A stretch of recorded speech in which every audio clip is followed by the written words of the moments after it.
from grade 6 St. Bridget. Please all rise.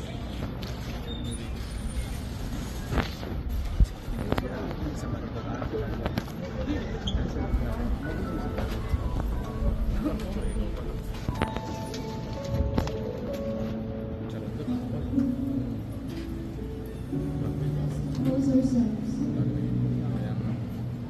All together we say, in the name of the Father, and of the Son, and of the Holy Spirit. Amen.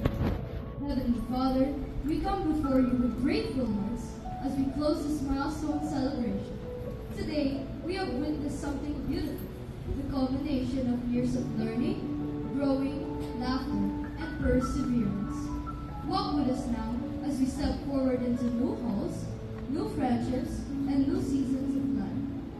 We ask your blessing upon our teachers and mentors who poured patience and wisdom.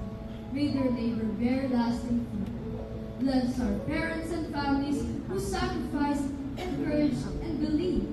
May their hearts swell with pride in this moment and in all the ones to come.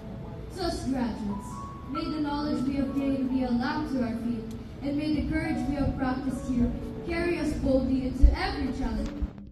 May we grow not only in learning, but in kindness, in integrity, and in compassion for others. As we leave this place today, may we carry the joy of this day with us, and may we always remember that we are loved, we are capable, and our best chapters, and our great chapters are still in